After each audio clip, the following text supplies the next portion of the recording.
जय श्री माता जी। दोनों हाथ खोल के श्री माता जी के सामने, परम पूज्य श्री माता जी, आप ही के बच्चे आप ही के साथ ध्यान करना चाहते हैं।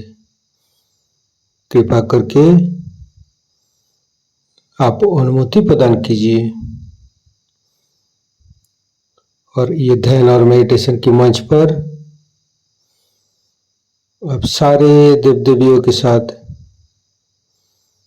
पधारिए और सभी संतों को, सभी शुद्ध आत्मा को परम चैतन्य तो अनुभव कराइए। धैर्य का स्थिति, निर्विचारिता का स्थिति प्रदान कीजिए माँ। परम पूज्य श्री माता जी, आपके श्री चरण कमल पर कोटि कोटि नमन। कुंडली उठा के बंधन लेंगे।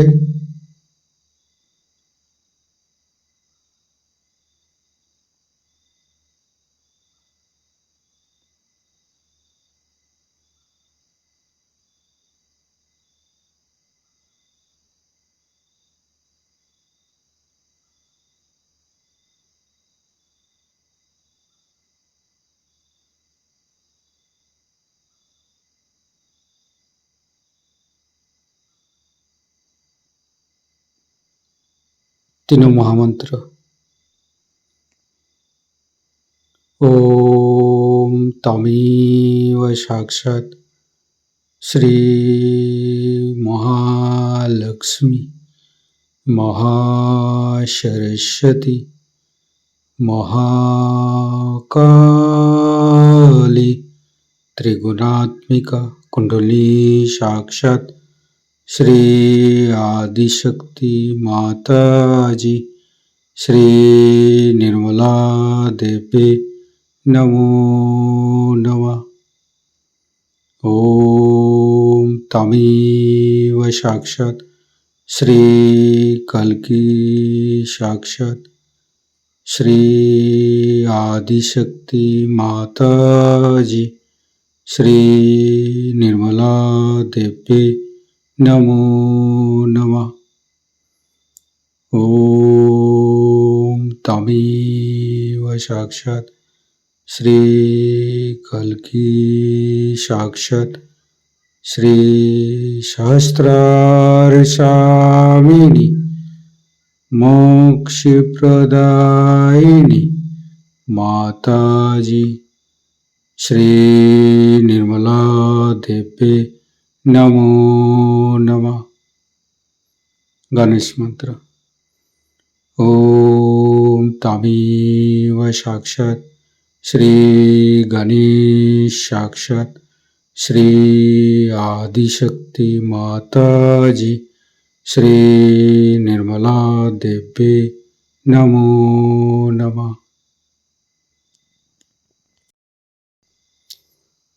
दोनों हाथ श्री माता जी की तरफ, परम पूज्य श्री माता जी की बिंदी को देखते रहेंगे। हे आदिशक्ति माँ, कृपा करके हमारे हृदय पर आइए, हमारे हृदय को स्वच्छ बनाइए। स्वच्छ हृदय कमलासन पर श्री चरण को स्थापित कीजिए माँ। परम पूज्य श्री माता जी, आपकी श्री चरण की शीतलता हमारे हृदय पर प्रदान कीजिए। संपूर्ण चित्त मध्य हृदय पर परम पूज्य श्री माता जी की श्री चरण की शीतलता हम हृदय पर अनुभव करेंगे।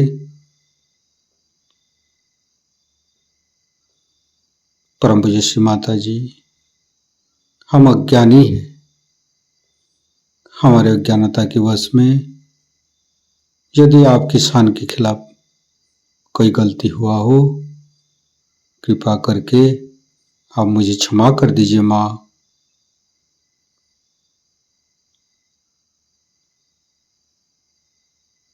धीरे धीरे चित्त को तीनों मूलाधार, परम पूज्य श्री माता जी, आप ही तो प्रभु गणेश है, कृपा करके हमारी तीनों नाड़ी, सातों चक्रों के ऊपर समस्त दोषों को, समस्त रोगों को दूर कीजिए माँ। परम पूज्य श्री माता जी, हम कभी अतीत में चला जाते हैं, कभी भविष्य में चला जाते हैं, कृपा करके हमें वर्तमान में स्थापित कीजिए।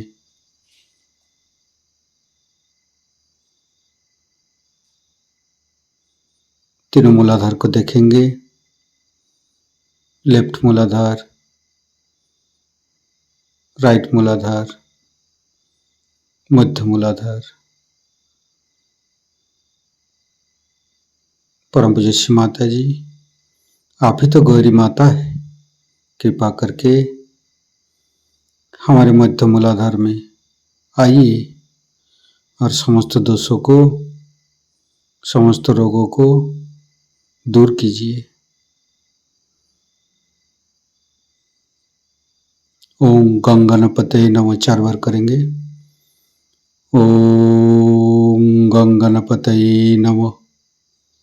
ओम गंगणपतये नमः। ओम गंगणपतये नमः। ओम गंगणपतये नमः। साक्षात श्री आदिशक्ति माता जी, श्री निर्मला देवी नमो नमः।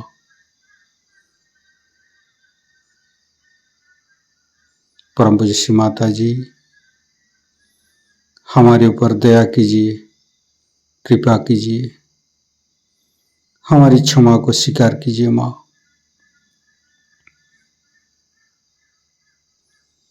धीरे धीरे चित्त को लेफ्ट स्वादिष्ठान,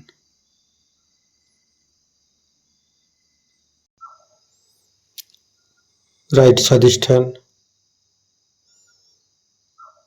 मध्य स्वादिष्ठान,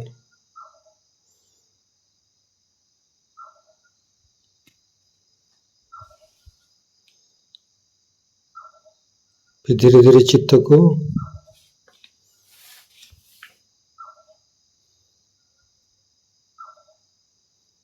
लेफ्ट नाभि,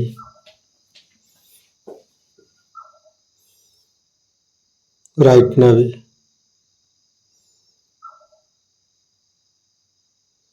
फिर सेंटर, मध्य नाभि। परम पूज्य श्री माता जी, आप ही तो लक्ष्मी नारायण है, कृपा करके हमारे मध्य नाभि पर विराजमान होइए और समस्त दोषों को, समस्त बाधाओं को, समस्त रोगों को दूर कीजिए माँ।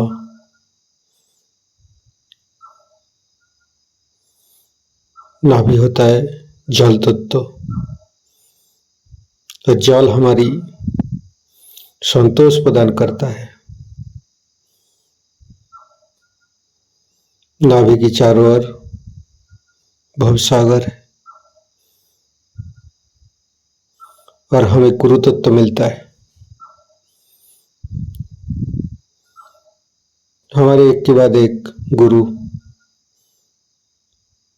इस धरती पर आई है और हमें धर्म के रास्ते पर, धर्म की राहों पर चलना सिखाया है, हमें आध्यात्मिक उत्थान प्रदान किया है, जो कि दशम गुरु शिरडी साईं बाबा है।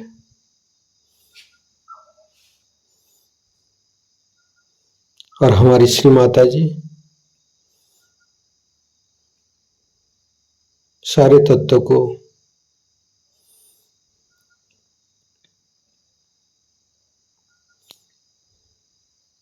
जागृत किया है, जो कि हम आज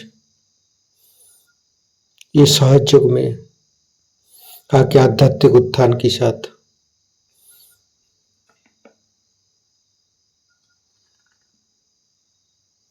परम पूज्य श्री माता जी की राह में चलना सिखाया है। तो संपूर्ण चित्त मध्य नाभि पर परम पूज्य श्री माता जी आप लक्ष्मी नारायण जी के रूप में हमारी नाभि पर आइए और हमें संतोष प्रदान कीजिए, हमें उदार बनाइए।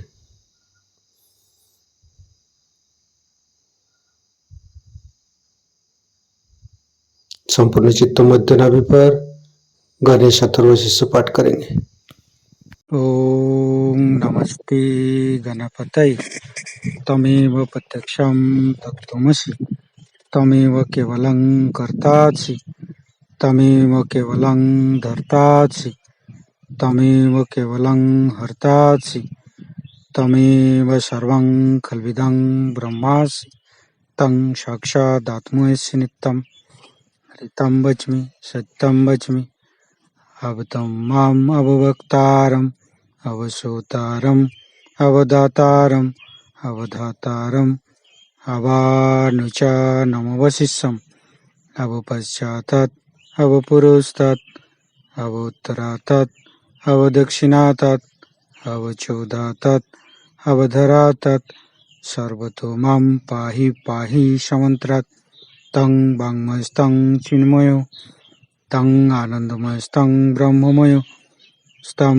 सच्चिदानन्दादित्योऽसि स्तं प्रत्यक्षं ब्रह्मासि स्तं ज्ञानमयो विज्ञानमयोऽसि सर्वं जगदं तत्तो जायते सर्वं जगदं तत्तोत्तिष्ठति सर्वं जगदं त्वयि लयमस्यति सर्वं जगदं त्वयि पत्येति तं भूमिरापो नालो नीलो नमः स्तं चत्वारि वाक्पदानि स्तं गुणत्रयातीतो स्तं देहत्रयातीतो स्तं कालत्रयातीतो स्तं मूलाधारसितोत्सि नित्यं स्तं शक्तित्रयात्मक स्तं योगिनो ध्यायन्ति नित्यं स्तं ब्रह्मास्तं विष्णुस्तं रुद्रस्तं इन्द्रस्तं अग्निस्तं वायुस्तं सूर्यस्तं चन्द्रमास्तं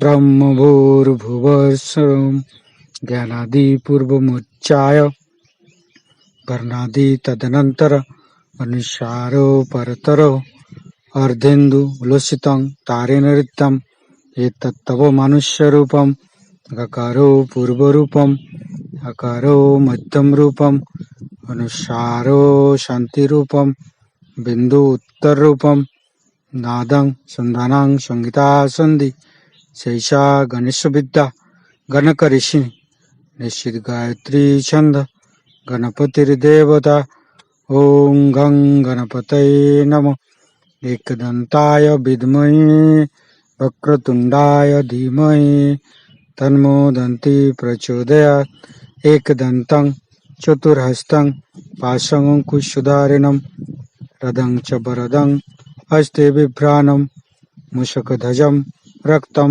लम्बोदरं शूर्पकर्णकं रक्तवाससं रक्तगन्धानुलिप्ताङ्गं रक्तपुष्पे सुपूजितं भक्तानुकम्पिनं देवं जगत्तारणमच्युतम् आविर्भूतं च सृष्ट्यादौ प्रकृते पुरुषोत्तरम् एवं ध्यायन्त्यो नित्यं स योगी योगिनो वर नमो बृहत्पतये नमो गणपतये नमो पमतपतये नमस्ते अस्तु लंबोदराय दन्ताय विघ्ननाशिने शिवसुताय श्री वरदमूर्तये नमो नमः।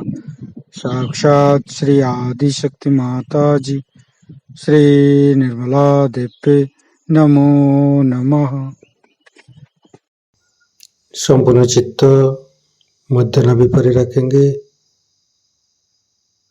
फिर धीरे धीरे राइट हृदय, लेफ्ट हृदय, मध्य हृदय, तीनों विशुद्धि को देखेंगे। लेफ्ट, राइट, मध्य, फिर फ्रंट आज्ञा, बैक आज्ञा, सहस्त्रार। परम पूज्य माता जी कृपा करके हमारी सहस्त्रार पर पधारिए और अब मरंदों को खोल दीजिए।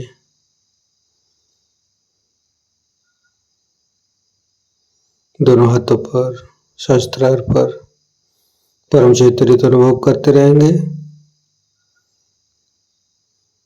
नाभि के साथ सहस्त्रार को जोड़ेंगे।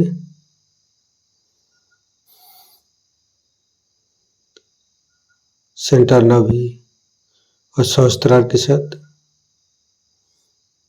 जोड़ेंगे।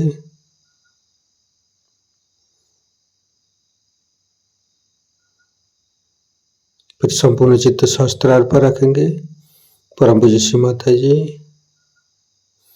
कृपा करके हमारी सहस्त्रार पर आइए और निर्विचारिता स्थिति, ध्यान की स्थिति प्रदान कीजिए। निर्विचारिता का मंत्र लेंगे। ओम तमेव साक्षात श्री निर्विचारिता साक्षात श्री आदि शक्ति माता जी श्री निर्मला देवी नमो नमः।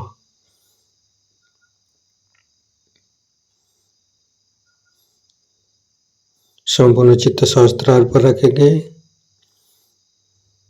परम पूज्य श्री माता जी हमें ऐसे कृपा कीजिए ताकि आपकी वाणी को हम सहस्त्रार से ग्रहण कर सकूं।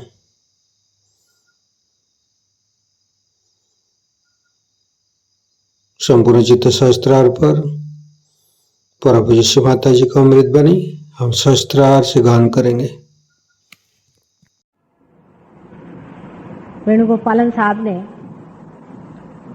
आपसे बहुत सुंदरता से समझाया है कि हमारे अंदर जो कुंडलिनी शक्ति है उसको जागरूक किए बगैर कुछ भी हासिल नहीं हो सकता, कुछ भी मिल नहीं सकता, और कोई तरीका नहीं। क्योंकि परमात्मा को पाने के लिए, परमात्मा को जानने के लिए आत्मा को जानना जरूरी है। जब तक आत्मा को नहीं जाना जाता है तब तक परमात्मा को कोई नहीं पहचानता, क्योंकि आत्मा ही परमात्मा को जानने की शक्ति है। जैसे हमारी आंखें खुले बगैर हम संसार को नहीं देख सकते हैं, उसी प्रकार जब तक हमारी आत्मा जागरूक नहीं होगी सब बेकार की बातों से परमात्मा को नहीं जाना जाए।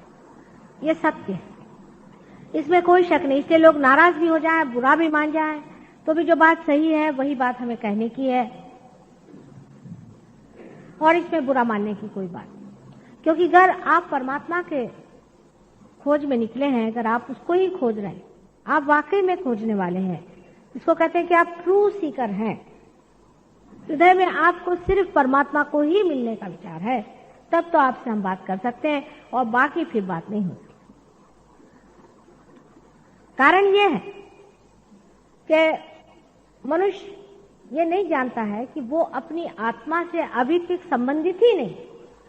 आत्मा आपको जानता है, आप आत्मा को जानते नहीं हैं, वो आपसे संबंधित नहीं। आपकी चेतना में आत्मा का कोई प्रकाश नहीं है, जरा सा भी नहीं। जब ये प्रकाश हमारे अंदर आता है तब अपने अंदर से ही शक्ति बहना शुरू हो जाती है। ये वास्तविकता है, और ये एक जीवंत प्रक्रिया है, लिविंग प्रोसेस है। आप जिस तरह से अमीबा से इंसान बने हैं उसी तरह से इंसान से भी आप ऊंचे बन सकते हैं, लेकिन उसी प्रकार बनेंगे। मनुष्य एक एक नई नई तरीके निकालता है कोई भी चीज के, परमात्मा का अपना तरीका बना हुआ है, उसने अपने आप के अंदर सारी चीज बना के रखी है, सिर्फ आपका कनेक्शन लगाने की बात है। जब तक परमात्मा से कनेक्शन नहीं हुआ, आत्मा से कनेक्शन नहीं हुआ, तो फिर बाकी की सब चीजें करने से फायदा क्या है? समझ लीजिए, इसका कनेक्शन अगर मेन से नहीं हुआ तो इस पर मैं बात करने से फायदा क्या? अभी वो आए थे, पैसा आप कह गए ठहर जाइए, अभी कनेक्शन लगा देता। एक बहुत ही प्रैक्टिकल, लॉजिकल जिसको बात कहना चाहिए ये है कि अभी आत्मा से आपका किसी का संबंध है नहीं, आपके अंदर आत्मा का प्रकाश नहीं। अब बहुत से लोग कहेंगे कि माता जी पहले कंदील साफ करना चाहिए।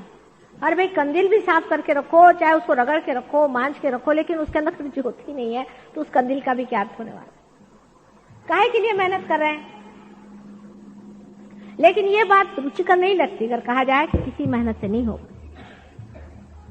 क्योंकि हम जिसे हम समझते हैं, जिससे हम कहते हैं हमें ये पसंद है, आई लाइक इट,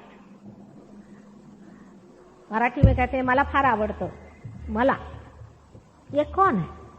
ये कौन कहता है कि मुझे पसंद है? ये आपका अहंकार है, ईगो है। वो कहता है ये मुझे अच्छा लगता है, इससे मुझे ये लाभ हो गया, उससे मुझे वो लाभ हो गया। क्या लाभ हुआ आपको? सिर्फ आपका जो ईगो है, अहंकार है, वो खुश है।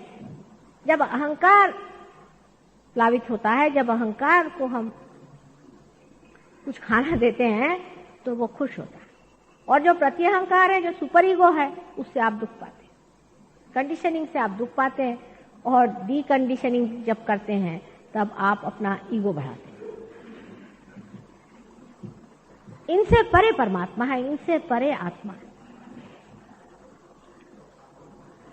उसकी व्यवस्था परमेश्वर ने, जो कि सारे सृष्टि का नियंता है, आपके अंदर कर रखी। इसको आप माने चाहे नहीं माने, लेकिन वो है।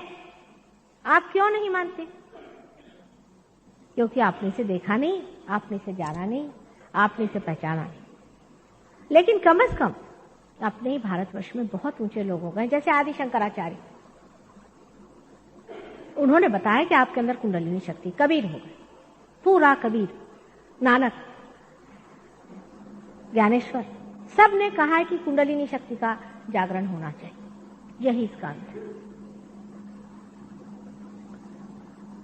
घूम फिरा के सब कुंडलिनी की बात करते हैं, चक्र की बात करते हैं, सब वही बात तो वही करते हैं, लेकिन कुंडलिनी जागरूक नहीं करता। बात करने से क्या फायदा? अगर हम आपसे दुनिया भर की बात भी करें तो उससे फायदा क्या होने वाला है? बात बात रह जाएगी। बात से आपको फायदा क्या हुआ? आप अपना स्वार्थ देखिए, स्व का अर्थ देखिए। अपना स्व जो है वो है आपकी आत्मा, उसका आप अर्थ ढूंढिए। क्या उसका अर्थ लग गया है? माने ये कि जिस चीज के लिए आपका स्व है, क्या वो कार्यान्वित है? वो कुछ कार्य कर रहा है कि वो एक तरफ बैठा हुआ है अपना, और आप जैसे थे वैसे ही हैं? इसका विचार पहले कर लेना चाहिए कि अगर हम परमात्मा को खोज रहे हैं और हम असल में इस मामले में ईमानदार हैं और हम परमात्मा को ही खोज रहे हैं, हमारे ईगो को हम नहीं खोज रहे हैं, ऐसा विचार अगर आप अपने सामने रख लें और फिर ये सोचें कि ये करने के लिए क्या हमें कुछ करना होगा, क्योंकि हम कुछ भी कर्म करेंगे हमारा ईगो बंधेगा कि नहीं बंधेगा? कर्म के अंदर आप बंधेंगे या नहीं बंधेंगे? अकर्म होने के लिए कोई ना कोई घटना अंदर घटित होनी पड़ती है, और वो जो है वो जीवंत घटना है, स्पॉन्टेनियस। उसको आप करा नहीं सकते। सर के बल खड़े होने से आप बीज उगा सकते हैं क्या? गीता पढ़ने से आप बीज उगा सकते हैं क्या? मंत्र बोलने से आप बीज उगा सकते हैं क्या? कूदने कादने से आप बीज उगा सकते हैं क्या? किताबें पढ़ने से, गुरुओं को पैसा देने से, दुनिया भर के बाल मुड़ाने से और चोगे पहनने से आप कर सकते हैं क्या? कबीर ने सब पे खूब मारा हुआ। ये सब करने से आप नहीं कर सकते। अंदर की जागृति होनी चाहिए, सहज समाधि, सहज अंदर में होना चाहिए। अभी सहज योग भी एक साहब ने निकाल दिया। यानी लिमिट तो ये है कि पैसे कमाने के तरीके कितने लोग निकालते हैं और बेवकूफ बनाने के उसकी कोई हद नहीं, क्योंकि लोग बेवकूफ हैं। जो असल आदमी होता है उसके पास लोग ही बहुत कम आएंगे, पहली पहचान है। जो असल होगा उसके पास कम ही लोग आएंगे। क्योंकि असल को खरीदने ही वाले कम होते, नकल पे सब लोग मरते हैं। आप अगर कहें कि प्लास्टिक के फ्लावर बना दो तो हजारों बन जाएंगे, मेंबर बना लो, चलो भाई ये भी मेंबर हो गए, वो हो गए, आपको एक चोगा पहना दिया, चलो आप हो गए मेंबर, चलो उनके आप शिष्य हो गए। ना हमारे कोई शिष्य है, ना ही हमारी कोई संप्रदाय। आपको अगर पार होना है तो आप आए हैं, पार हो जाइए और इसमें बैठिए, जमिए, ना इसमें आप पैसा दे सकते हो। एक ये सोचना चाहिए जिस चीज के लिए आप पैसा दे सकते हो परमात्मा कैसे हो सकता है, क्योंकि मंदिरों में पैसा लेते हैं, पोप पैसा लेता है और सारे दुनिया भर के जितने भी आचार्य लोग हैं पैसा लेते हैं। इसलिए सब लोग सोचते हैं कि माता जी भी अगर पैसा नहीं लेती तो किस काम का होगा। मैं पूछती हूँ कितना पैसा है आपके पास, आप मुझे क्या दे सकते हैं? आपके पास देने को है ही क्या? कौन सी ऐसी चीज आपके पास है जो इसका मूल्य दे सकता है? ये पत्थर और गोटे, इससे क्या आप इसका मूल्य देंगे? और किसी भी तरह की भावना लेकर चलने से भी क्या आपको परमात्मा मिल जाएंगे कि साहब मैंने परित्याग कर दिया मेरे घर का? ये सब दिमागी जमा खर्च है, बौद्धिक एक्रोबैट्स जिसे कहने से, कि मैंने घर छोड़ दिया, मैंने द्वार छोड़ दिया, सब संसार छोड़ करके। परमात्मा ने संसार बनाया क्यों अगर उसको छोड़ने का होता? ये पलायनवादिता जो है इसकी क्या जरूरत है? इसकी जरूरत इसलिए पड़ती है कि मनुष्य इस चक्करों में जल्दी आ जाता है। किसी से कहा जाए कि देखिए अपने संसार में रह के ही, घर में रह कर ही अंदर ही घटना घटित होती है, तो सोचता है फिर इसमें क्या हुआ, मैंने शो ऑफ कहाँ किया, मैंने कहाँ अपने को दिखाया कि मैं कोई विशेष हूं। और आपको अगर वास्तव में पाना है तो आप कहेंगे चलो इस सब बाह्य चीजों में, बाह्य डबरों में कुछ नहीं रखा। और ये लोग आपसे बताएंगे भी कि बाह्य में कुछ नहीं, सब अंदर है, और कराएंगे सब बाह्य में, और आप इस चक्कर में घूमते ही रह जाइएगा। दुख तो यह है कि आप खोजने वाले हैं, आप अनंत काल से परमात्मा को खोज रहे हैं, और उससे बड़ा दुख यह है कि इस भरमार में आप भी खत्म हो जाएंगे। जो एक जीवंत क्रिया है वो करने की शक्ति, क्षमता और उसकी पूरी सृष्टि परमात्मा ने आपके अंदर की हुई। आपने किया ही क्या है जरा सोचिए। अभी ये बड़ी बिल्डिंग बना दी तो सोच रहे हैं कि साहब हमने बड़ी बिल्डिंग बना दी, ये पत्थर पे पत्थर चढ़ाए हैं, कौन सी जीवंत क्रिया की है यहाँ? मरे को मरा बनाना, और क्या किया है? कोई एक भी जीवंत कार्य मनुष्य ने करके दिखाया हो तो बताइए। जीवंत कार्य सिर्फ जो आदमी आत्मा को पाता है वही कर पाता है। ये पहचान है आत्मा को पाने की कि आपके हाथ से जीवंत कार्य होंगे। कुंडलिनी का जागना जीवंत कार्य है जिसे आप अपने आंख से देख सकते हैं। इसका पल्सेशन आप अपने, उसका नाचना, उसका चढ़ना और उसका गिरना आप अपने आंख से देख सकते। जो कार्य आप लोग कर सकते हैं वो तो आप कर ही सकते हैं। जैसे कोई कहे कि आप ध्यान लगा के बैठो भाई, ऐसी उंगली करके बैठो, नाक ऐसे करके बैठो, तो आप कर ही सकते हैं, इसमें क्या विशेष?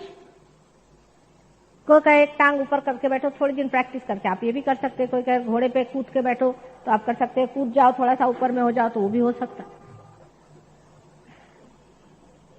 एक साहब है वो आजकल किसी को फ्लाइंग सिखा रहे हैं अरबी। क्या आपको पक्षी बनने का है? कोई है एक साहब वो मेंढक जैसे कूदने लगे। मैंने कहा मेंढक जैसे क्यों कूदते हैं? क्या मेरे गुरु ने बोला कि अगर आप की कुंडलिनी जागो तो आप मेंढक जैसे कूदेंगे। मैंने कल सांप जैसे रेंगेंगे। अरे भाई आप होने क्या वाले हैं? आप क्या सांप होने वाले हैं कि मेंढक होने वाले हैं कि पक्षी होने वाले? आपको कूदने की क्या जरूरत है, चिल्लाने की क्या जरूरत है और चीखने की क्या जरूरत है? अगर आप ही के अंदर वो शक्ति बैठी हो तो अपनी को इज्जत करिए, अपने बारे में समझ लीजिए कि ये परमात्मा ने संपूर्ण सुंदरता से रचाया हुआ एक मानव शरीर है। बड़ी नाजुक उसकी कलागिरी है और उस कलाकृति में बड़े ही सुंदरता से उसने कुंडलिनी को ऐसे जगह बिठाया कि कोई उसको छू नहीं सकता। त्रिकोणाकार अस्थि में बिठा दिया। त्रिकोणाकार अस्थि को आपको आश्चर्य होगा कि आप जला नहीं सकते, अस्थि को भी नहीं जला सकते। चाहे उसमें से कुंडलिनी चली जाए आप उसे भस्म नहीं कर सकते। और अगर वो भस्म हो भी जाए, बड़ी मुश्किल से इलेक्ट्रोलिसिस वगैरह से भस्म कर भी दें, तो भी उसके परमाणु एक अलग तरह के होते हैं।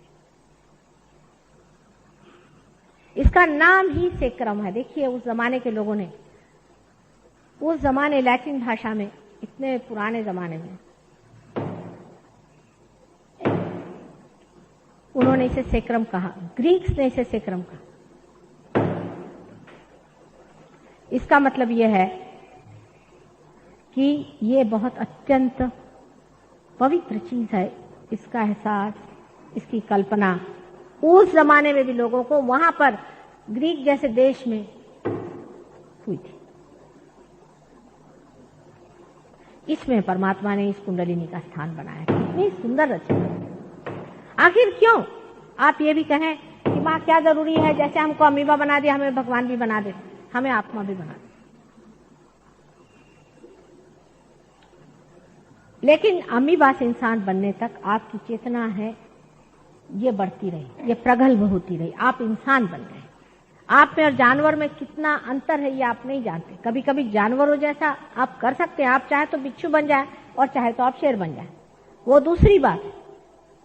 लेकिन तो भी आपके अंदर और जानवर में अंतर रह जाता है।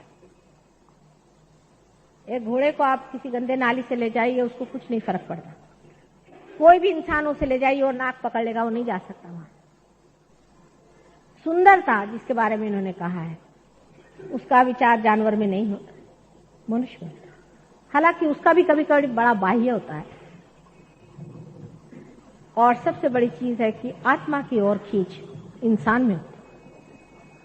इंसान ही आत्मा की ओर खींच कर सकता है, जानवर नहीं। जब आपकी चेतना ऐसी प्रगल्भ हो गई, जब आप विशेष चेतना से जब आप प्लावित हुए या शोभायमान, उस चेतना को ही जानना चाहिए कि परमात्मा क्या है। अगर जानवर जान जाए कि परमात्मा क्या है, उसका क्या लाभ है? मनुष्य की ही चेतना स्वतंत्र रूप से जब परमात्मा को पुकारती है, उसका आवाहन करती है, तभी आत्मा का आनंद उसकी चेतना में, उसके चित्त में आलोक लाता है, उसको आलोकित करता है।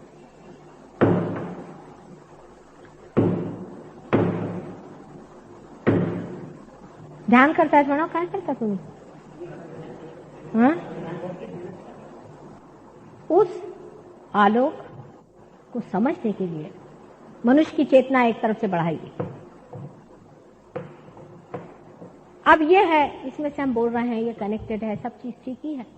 लेकिन क्या ये चीज जानती है कि हम क्या हैं या हम क्या बोल रहे हैं? समझ लीजिए इसी चीज को बढ़ाते बढ़ाते इंसान बना दिया, और फिर वो चीज जो कि इंसान है परमात्मा से संबंधित हो जाए, तो वो जान जाएगा कि परमात्मा क्या चीज है। इसीलिए आपके अंदर, मानव के अंदर, उनकी स्वतंत्रता में, पूर्णतया आपकी स्वतंत्रता में ही यह घटना घटित होती है। आपको मेस्मराइज करके या बेकार के बकवास करके नहीं होती। समझ लीजिए मैंने कितने भी भाषण दिए, क्या आपको किताब पढ़ने के लिए क्या था? जब तक आप पार नहीं हुए, आप कभी मुझे मानना नहीं चाहिए। हमारे सहयोग में जब तक आप पार नहीं होते, तब तक मेरे पैर पे आने की आज्ञा नहीं। क्यों मेरे सामने आप सब झुकाएं? जब तक आप पार नहीं हुए हैं, पार होने के बाद ठीक है, फिर आप में अंदर श्रद्धा नहीं रह गई। अंदर श्रद्धा से मेरे आगे आने से कोई फायदा नहीं होने वाला है। जिस श्रद्धा में पूर्णतया प्रकाश है, वही असली श्रद्धा होती है। इसीलिए दो शब्द होते हैं, श्रद्धा और अंधश्रद्धा। नहीं तो चले भेड़ बकरी के तरह, हजारों आदमी जा रहे हैं तो हम भी चले जा रहे हैं। एक बार एक पिता ने अपने बच्चों से बताया कि जहां सब लोग जाते हैं वहीं जाना ठीक होता है। तो लड़के जब बड़े हुए, अकल के कम थे, तो उन्होंने देखा बहुत से लोग एक तरफ जा रहे हैं, तो चलो उसके साथ निकल पड़े। वो लोग जा रहे थे स्मशान। इसी प्रकार मनुष्य को यह समझना चाहिए कि हमारे अंदर कोई सारासार बुद्धि होनी चाहिए, डिस्क्रिशन होना चाहिए। जिस मनुष्य के अंदर डिस्क्रिशन नहीं है उसके लिए सहयोग क्या करेगा बताइए। ये उसको समझना चाहिए कि असल क्या है और नकल क्या है। आपको नकल चाहिए कि असल चाहिए, पहली बात, क्योंकि नकल का तो कोई अर्थ निकलने नहीं वाला, थोड़े दिन में आप फेंक ही दीजिएगा उसका।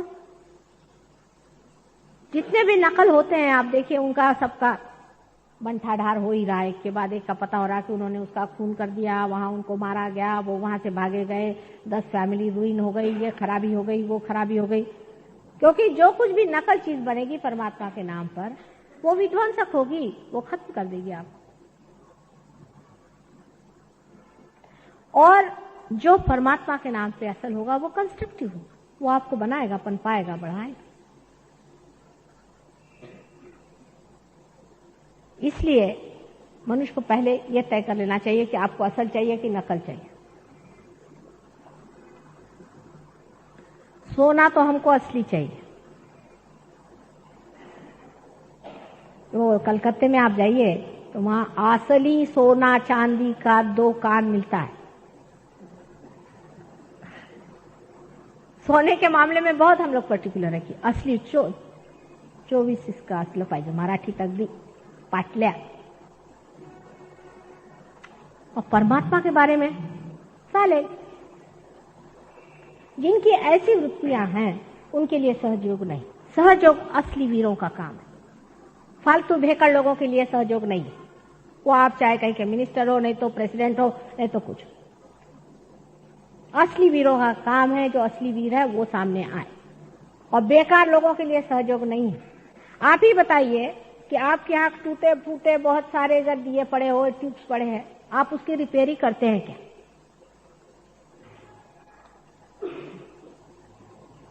उसी दीपक की रिपेयरिंग होती है और उसी दीपक को अच्छा बनाया जाता है जिसके अंदर दीप ठहर जाए। क्योंकि यहाँ पैसा चलता नहीं और कोई चीज चलती नहीं। चलता क्या है? ठहरना, ठहरावा, जिसे मराठी में कहते हैं बैठक। बहुत से लोग सहयोग में पार हो जाते हैं। यहाँ मुंबई में कम से कम 15,000 आदमी पार हैं, 15,000। लेकिन जमे और वृक्ष हुए ऐसे कितने हैं? ज्यादा से ज्यादा 1000 कहीं। जो जम गए और उसके वृक्ष हुए, जिन्होंने मास्टरी कर दी, ऐसे 1000 से ज्यादा। बाकी तो कचरा ही हो जाएंगे ना। उनका क्या होने वाला? आज ही एक देवी जी आई थी, माता जी मेरे को तो आपने पार करा दिया, अब मेरे यहाँ दर्द हो रहा है और मेरे फलाना हो रहा है, ढिकाना हो रहा है। 11 साल पहले पार किया था, तो अब क्या? अब ऐसी हालत हो रही है, मेरे वाइब्रेशन छूट गए, अब मेरा कुछ होता ही नहीं। पार होने के बाद किया क्या? अंकुर जब आपका जीवंत हो जाता है तब उसको कितना पनपाना पड़ता है आप जानते हैं, कितना संजो के रखना पड़ता है, कितना संभाल के रखना पड़ता है, उसको किस तरह से जतन से बढ़ाना पड़ता है।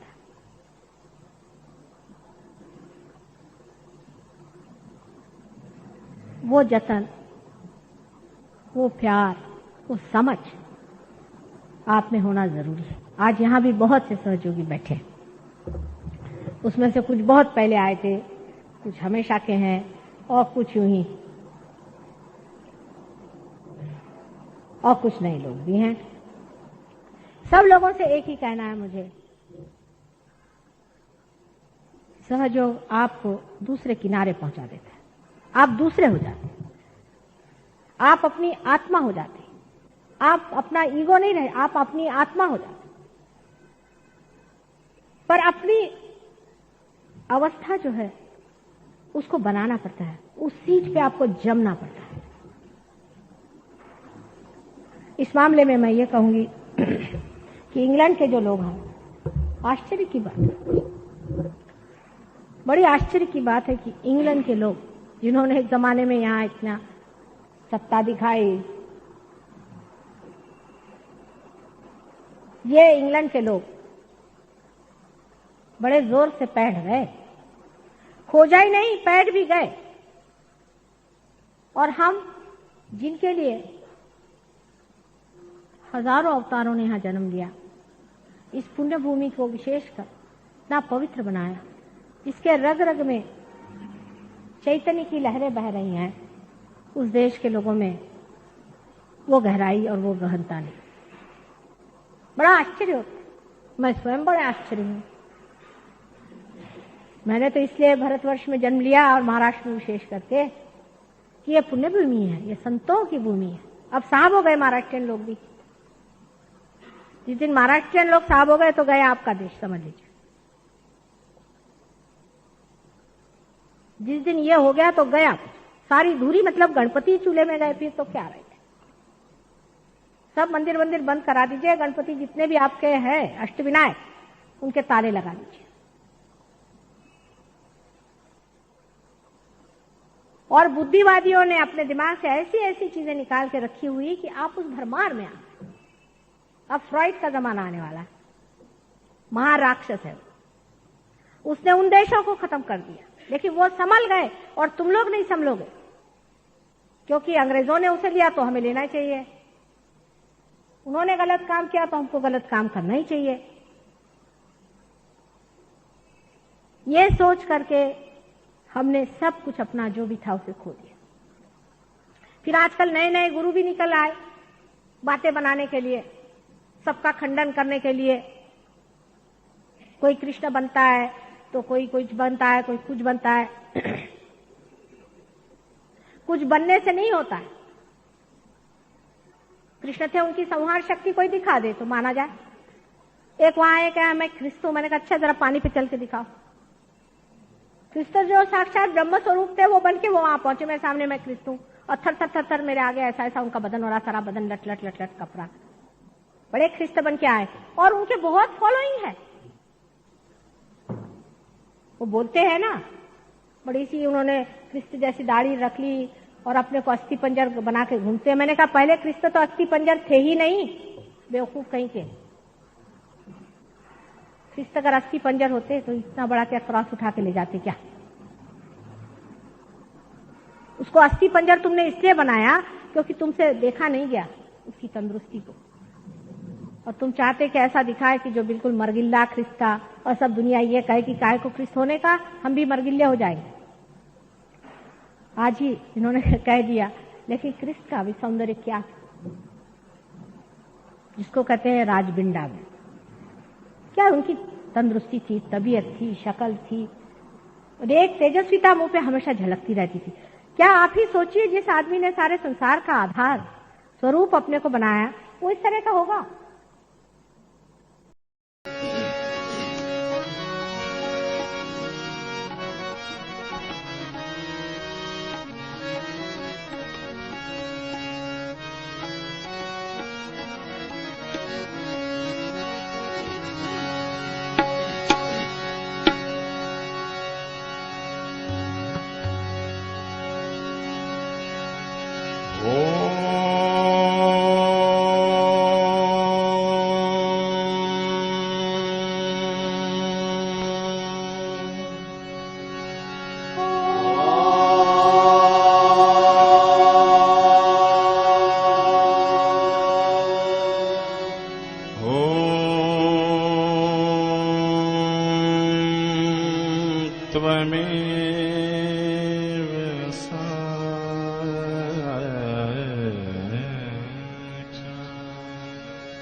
श्री लक्ष्मी श्री लक्ष्मी श्री लक्ष्मी श्री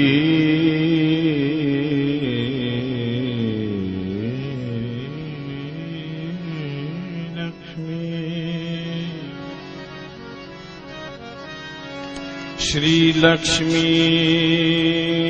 श्री लक्ष्मी श्री लक्ष्मी नारायण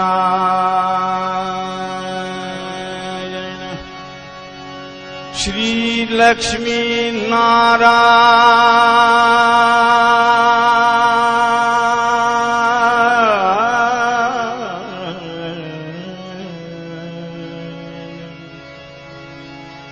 श्री लक्ष्मी नारायण नारायण नारायण नारायण नारायण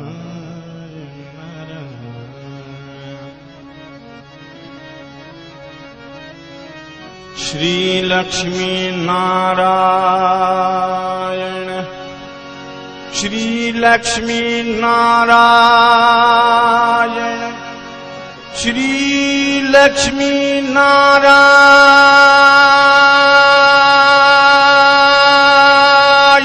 नारायण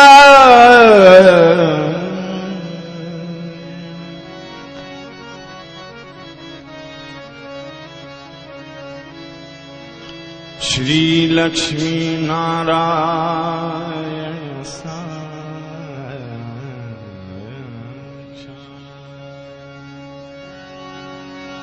श्री आदिशक्ति श्री आदिशक्ति श्री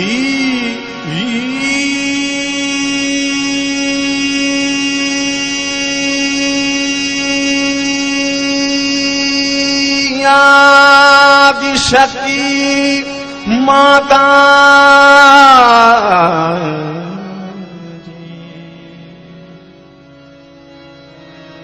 श्री निर्मला श्री निर्मला श्री निर्मला देवे